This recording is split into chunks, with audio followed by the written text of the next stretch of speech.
እንደ ሽንፈት አሞን ነበር ያደርነው የነበረው። ብቻ ስለ ጨዋታው በተረጋጋ አይምሮ ያላነሷቸው ነጥቦች ላንሳ። ትላንትና 5 የተረዳናቸው የሚለውን ቪዲዮ ከሰራሁትኝ በኋላ ያላልኳቸው ነገሮች ነበሩ። ትላንትናው ጨዋታ ባይዚ አሪፍ ጨዋታ ነበር የጫወት ነው። በዚያም በፕሪሚየር ሊጉ ካረግናቸው ጨዋታዎች በጣም ብዙ ኦፕን ፕሌይ ቻንሶችን ክሬት ያደረግንበት ጨዋታ የትላንትናው ጨዋታ ነው ብዬ አምናለሁ። 17 ኳስ ሞክረን ነበር፣ 7 ኦን ታርጌት ሞክረን ነበር። ዊዌር አላኪ ናቱ ስኮር በጣም ብዙ ከባድ ኳሶችን ሞክረን የራይስ ቅጣምት ነበረ፣ የዙሜንዲ አንግል የገጨው ኳስ ነበረ፣ የካላፊዮሪ የመጨረሻ ሴቃ ቴስት አሁን ራሱ ጭንቅላቴ ላይ ያለማን እሱ ነበር። የጎል ላይን ክሊራንሱ የሜሪኖ ባላርድ የወጣበት በጣም ብዙ አሪፍ ሙከሮችን አድርገን ነበር። ከትላንትናው ጨዋታ ብዙ ፖዚቲቮችን መውሰድ እንችላለን። ችግራችን የነበረው ማጥቃቱ ላይ ሲሆን መከላከሉ ላይ ነበር። እዚህ ጨዋታ ላይ እናነሳችሁ ከምንችላቸው ሰዎች መካከል አንዱ ሚኬል አርቴታ ነው። ባይዘ ስለ ሚኬል አርቴታ ስናወራ ትላንትና የነበረውን ጨዋታ በምን ያህል መልኩ ነው ማኔጅ ያደረገው የሚለውን ነገር እንመልከቱ እስኪ አንድ ጊዜ ተረጋግተን ማለት ነው። ጨዋታው ጀመረ፣ አሪፍ ጨዋታ ነው። ሰንደርላንድ ሲጫወት የነበሩት መጫወት እንደሚፈልጉ ነው ሲጫወት የነበሩት። ግን ሜሪኖ እንዴት እንደሚጫወት እናውቃለን፣ ትሮሳርድ እንዴት እንደሚጫወት እናውቃለን፣ ሳካ እንዴት እንደሚጫወት ሙሉ ጨዋቾቻችን ምን እንደሚችሉ ምን እንደማይችሉ ከዚህ በፊት እናውቃለን። ትላንትና የተፈጠረ ነገር አይደለም። ሰከንድ ሀፉን ከገባን በኋላ ጨዋታውን ስፔሻሊ ወደራሳችን ማዞር ከቻለን በኋላ ቡድናችን እንዴት ፎካል ፖይንት ሳይኖረው ሜሪኖን ቀየርና ወጥተን ብጮት ነበር እንችላለን ብላችሁ ታስባላችሁ? ወይስ ሜሪኖ ከወጣ በኋላ ማን ሊገባ ትሮሳርድ እናስገባው? ትሮሳርድን እዛ መሀል ላይ ካደረገን በኋላ ማን ነው ግራ ከፍ የሚሆነው? ወይስ ሃሪማን አኑስ 17 ዓመት ልጅ እንዲጫወትልን ነበር ያ ቦታ ላይ ፈለግን የነበረው? አዎ የመጨረሻ ደቂቆች ላይ ሰዎች መቀየር ነበረባቸው። ግን ሞሮፍ አትሊስት ዲፌንሲቭ ሰብስቲሽኖች መኖር አለባቸው የሚለው ነው እንጂ ሴንስ ሲሰጥ የነበረው እንዴት ሞስኬራን ያስገባል የሚልም አሴቶች እየሰማሁ ነበር። በእነ ማክስ ለማ እንዴት መጫወት የምንችለው የመጨረሻው ደቂቃ ሰነርላንድ እንደዛ የተጫወቱ የነበረበት ሰዓት እኔ እንደዛ ልክ ነው ብያለሁ። ስቲል የመጨረሻው ደቂቆች ላይ ቅያሬዎች መኖር ነበረባቸው። ነገር ግን አልተደረጉም እነዛ ቅያሬዎች። ነገር ግን አርቴታ አይችልም ወይ ደግሞ አርቴታ ይሄ ትክክለኛውን አሰልጣኝ አላርሳ በአርሰናል በአርቴታ ስር ዋንጫ አንበላ የምትሉ ሰዎች ትላንትና እንደሰራሁት ቪዲዮ አቋማችሁን ይዛችሁ እስከ መጨረሻው ቀጥሉና ዋንጫውን ስንበላው ያን ተሳስቼ ነበር ለማለት ያብቃችሁ። ግን 10 ጊዜ ይችላል አይችልም አትበሉ። ሌላ ላወራ የምፈልገው ሰው ደግሞ አንድ ሰው አለ በስርዓት ይሄ ሰው እናንተ እኔ ብቻ ሰው ሌላ ሰው ቪዲዮ እንዳያችሁት እርግጠኛ ነኝ።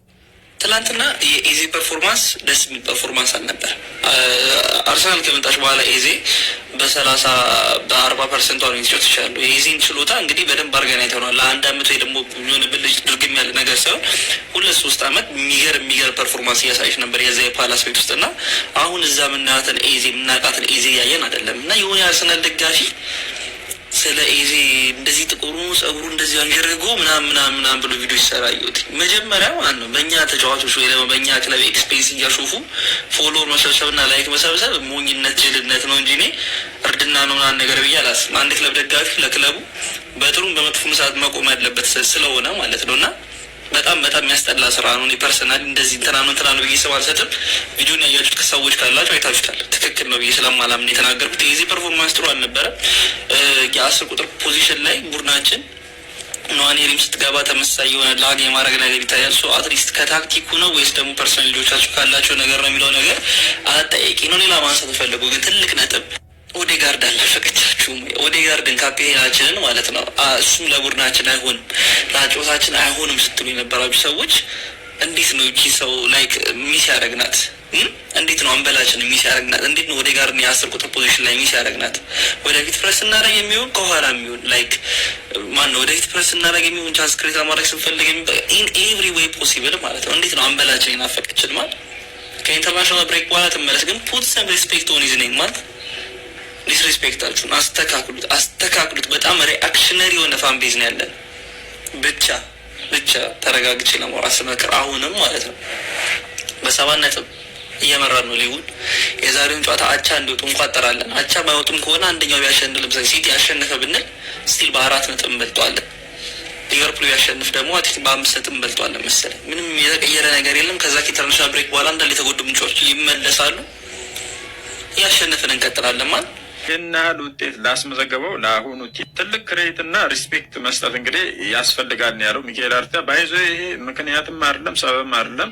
ሂቶክ አባውት ፋክት ምንም ጥርጥር የለውም። ምክንያቱም 7 ተጫዋቾች ተጎድተውበት እዚህ ደረጃ ላይ የመጣ እነዚህ ተጫዋቾች ደግሞ የተመለሱ ቀን ምናልባትም አርሰናል አሁን ካለበት የበለጠ ያውም ዶሚኔት አድርገን የተጎዱብን ተጫዋቾች ደግሞ ኦልሞስት ማለት ይቻላል ከማጥቃት ኃይል ጋር በተያያዙ ያሉ ተጫዋቾች ናቸው። ሶ እነዚህ ተጫዋቾች መመለሳቸው ለአርሰናል የማጥቃቱ ኃይል በጣም ያግዛሉ ተብሎ ይጠበቃል። የትናንቱንም ጨዋታ ኖርማሊ ካየ ነው የትኛውም ክለብ ሊያጋጥመው የሚችል አይነት ውጤት ነው የተመዘገበው። የትኛውም ቲም አመት ከአመት እያሸነፈ ሄዶ ዋንጫ የበላ ቲም የለም። ወይ ይሸነፋል ወይ አቻ ይወጣል። ይሄ ደግሞ ኖርማል ነው፣ ተፈጥሮ ነው። የሰው ልጆች ናቸው። አንድ ተጫዋች ከሌላው ተጫዋች የተለየ አይነት ነገር ሊኖረው አይችልም ሁሌ ማለት ነው።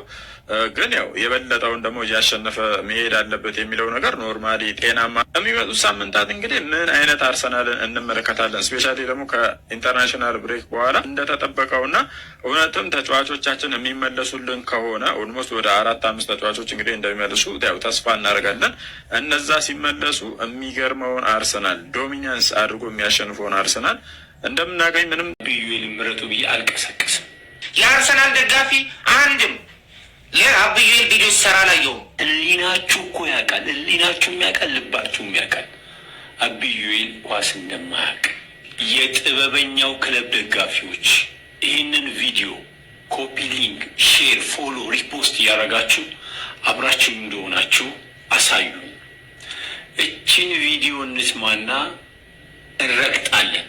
አንድም የአርሰናል ደጋፊ አብዩኤልን ምረጡ ብሎ ቦት ሲያደርግ አላዩ። የአርሰናል ደጋፊ አንድም የአብዩኤል ቪዲዮ ሰራ ላየው። አብዩኤልን በምን ዘርፍ ነው የምንቀሰቀሰው? በኮሜዲ ዘርፍ፣ በኮሜዲ ዘርፍ አብዩኤልን ምረጡት። እግር ኳስ ኮንቴንት ግን ጎስትን ምረጡ ብለን ቀስቅሰናል እንጂ አብዩኤል እግር ኳስ አቅም ነገርኩ እኮ ሜኑ ስንት ቁጥር ላይ እንደሚጫወት በማንቸስተር ቤት ውስጥ አቅም አብዩኤል፣ ይሄ አስረግጬ እነግርሃለሁ። አብዩኤል ቆንጆ ኮሜዲ ነው፣ እዛ ይወዳደር። ከዛ ውጭ ግን እናንተም ህሊናችሁ እኮ ያውቃል፣ ህሊናችሁም ያውቃል፣ ልባችሁም ያውቃል አብዩኤል ኳስ እንደማያውቅ። አሁን እዚህ ጋር የምታጨበጭብ እዚህ ጋር በእርግጥ አንድ እዚህ ውስጥ አንድ የረባ ሰው የለም። ግን አብዩኤል በአጋጣሚ ቮቱ ሹት ስላደረገ እንደ ክለብ ያሸንፍ ብላችሁ ነው እንጂ ለዲቤት የምትመርጡት ሰው አይደለም። እኛ አብዩኤል ኳስ ይችላል ብለን አብዩኤል ምረጡ አሁን አይደለም ወደፊትም አልልም። ከአብዩኤል ማለት ነው አርሰናልን የደገፈ 1 ዓመት የሞላው ደጋፊ ይበልጣል በኳስ። ይህን እናንተም ታውቃላችሁ አላችሁ። ጥሩ ልጆች አሏችሁ፣ ግን ከአርሰናል የሚበልጥ የላችሁ። አብዩኤልን ምረጡት። ቪክቶር ዮከሬስን ቡድናችን ሲያጣ እንዴት እንደሚንኮታኮት፣ እንዴት ዋጋ እንደሚከፍል፣ እንዴት እንደሚጠቃ፣ እንዴት ፕረስ ማድረግ እንደማይችል የተመለከታችሁ ይመስለኛል። አይደለም በባለፈው ጨዋታ ሰከንድ ሀፍ ተቀይሮ ከወጣ በኋላ ሚኬል ሜሪኖ እሱን ተክቶ ገብቶ ቡድናችን እንዴት የኃይል ሚዛኑን እንዳጣ ማስተዋል ይችላል። እግር ኳስን መረዳት የምትችሉ ሰዎች አሁን የምነግራችሁ ነገር ለእናንተ ግልጽ ነው። እግር ኳስን ለማትረዱ ሰዎች ግን፣ ለጥራዝ ነጠቅ ሰዎች ግን አንድ ጨዋታ ስንሸነፍ ወይም አቻ ስንወጣ ሚኬል አርቴታ ዋንጫ ማንሳት አይችልም ይባረር ምናምን ለምትሉና በቪክቶር ዮከሬስ ጉዳይ ጥያቄ ለምታነሱ ሰዎች፣ በቪክቶር ዮከሬስ ጉዳይ ጥያቄ የምታነሱ ሰዎች አላችሁ ብዬ አላስብም። ካላችሁ ግን ቡድናችን እንዳይጠቃ ፕረስ ማድረጉን የሚጀምረው ከተጋጣሚ ቡድን ሳጥን ውስጥ ነው። ከበረኛ ይጀምራል። ፕረስ ሲያደርግ ሲያጨናንቅ፣ የተጋጣሚ ቡድን ተከላካዮች በስነ ስርዓት እንዳይቀባበሉ ቪክቶር ዮከሬስ ስፔሶችን በመዝጋት ፈጣን ሩጫዎችን በማድረግ በመታገል ወደኛ የሜዳ ክፍል እንዳይገቡ ይቆጣጠራቸዋል። በተመሳሳይ ቪክቶር ዮከሬስ እኛ ስናጠቃ ኳሱን ይዞ የተጋጣሚ ቡድን ተከላካዮችን በማስጨነቅ የኃይል ሚዛን በማሳት እጅግ በጣም አደገኛ ተጫዋች ነው።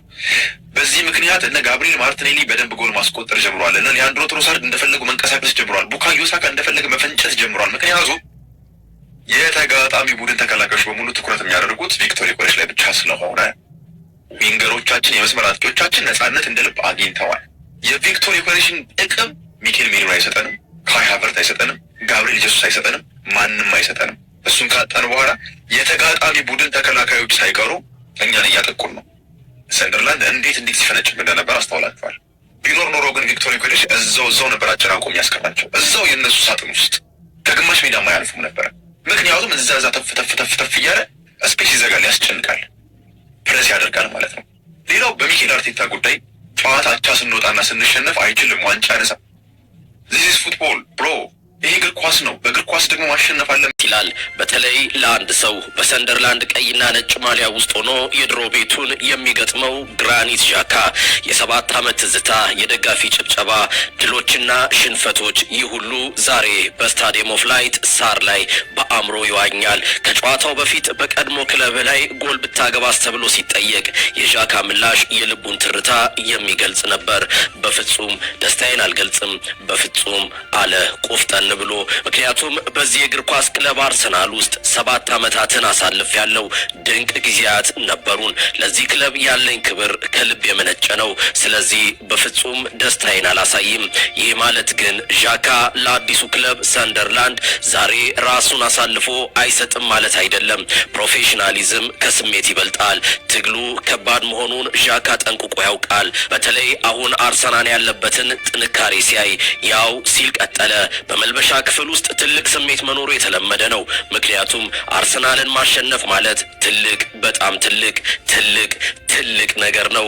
በተለይ አሁን ባሉበት አቋም እነሱ በጣም ጠንካራ ድንቅ ቡድን ናቸው። የዛሬው ጨዋታ ለሰንደርላንድ የደረጃ ማሻሻያ፣ ለአርሰናል የዋንጫ ጉዞ ቀጣይ ምዕራፍ ነው። ለዣካ ግን ከዚህ ይልቃል። ዛሬ ዣካ በክብር በሚያስታውሰው ያለፈውና በግዴታ በሚጫወትለት የአሁኑ መካከል ሆኖ ከባድ 90 ደቂቃዎችን ያሳንፋል። ታዲያ ውጤቱ ምን ይሆን? አርሰናል ወይስ ሰንደርላንድ? ዣካ ወይስ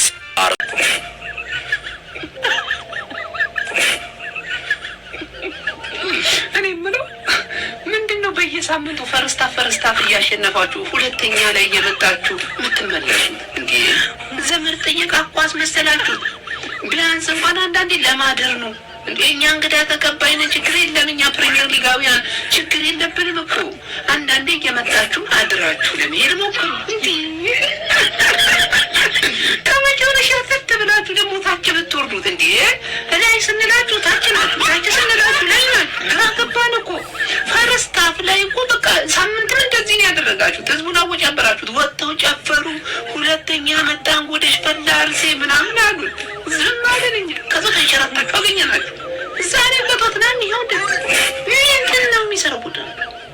ምንድን ነው የምትፈልጉት? ቆይ ትምህርት ጠየቃ ስትመጡ አንዳንድም ለማደር ነው ምንድን ነው መንሸራተት ነው አይደለም